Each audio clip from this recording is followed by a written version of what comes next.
June 13 పునీత పాదువాపురి అంతోని వారి పండుగ. క్రీస్తు శకం 1195లో పోర్చుగల్ దేశంలోని ఒక గొప్ప సైనికాధికారి ఇంట్లో ఫెర్డినాండో అనే బాలుడు జన్మించాడు. తండ్రి అతనికి కత్తి పోరాటం, గుర్రపు స్వారీ నేర్పించినా అతని మనసు మాత్రం దైవదహనంలోనే ఉండేది.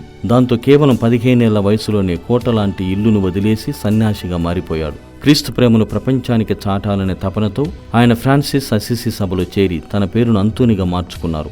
అంతోని గారు మాట్లాడితే స్వర్గం నుండి సెలయేరు జాలువారినట్లు ఉండేది. ఆయన మాటల్లో ఎంత శక్తి ఉందంటే, ఒక్కసారి ఒక ఊరి ప్రజలు ఆయన ప్రసంగం వినకపోతే ఆయన నది వద్దకు వెళ్లి ప్రసంగించగా నదిలోని చేపలన్నీ నీటిపైకి తలలు ఎత్తి ఆయన మాటలను శ్రద్ధగా విన్నాయి. మరో వింత ఏమిటంటే, 3 రోజులు ఆకలితో అలమటించిన ఒక గాడిద ముందు పచ్చగడ్డిని, మరో పక్క దివస ప్రసాదాన్ని ఉంచగా ఆ జంతువు ఆకలిని మరిచి దివస ప్రసాదం ముందు మోకాళ్ళుని నమస్కరించింది. ఆయనకు ఒకే సమయంలో 2 వేర్వేరు ప్రాంతాల్లో ప్రత్యక్షమయ్యే దివ్యవరం కూడా ఉండేది. ఆయన చనిపోవడానికి కొద్ది రోజుల ముందు ఒక రాత్రి కుటీరములో ఉన్న అంతోని గారి వద్దకు సాక్షాత్తు ఆ చిన్నారి బాలయేసు దివ్యమైన వెలుగుతో దర్శనమిచ్చారు. తన చిన్ని హస్తాలతో అంతోని గారి నుదుటిని నిమరగా ఆయన ఆ బాలయేసుని చేతుల్లోకి తీసుకుని ముద్దాడారు. క్రీస్తు శకం 1231లో ఆయన పరలోక ప్రాప్తి పొందగా ఆయన పవిత్రతను చూసి మరుసటి ఏడాది 9వ పోప్ గ్రెగరీ గారు ఆయనకు పునీత పట్టం ప్రసాదించారు.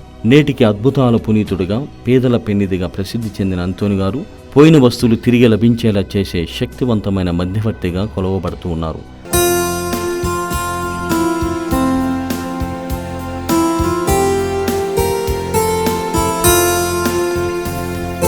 పునీత పాదువా అంతోని గారా మా కొరకు ప్రార్థించండి.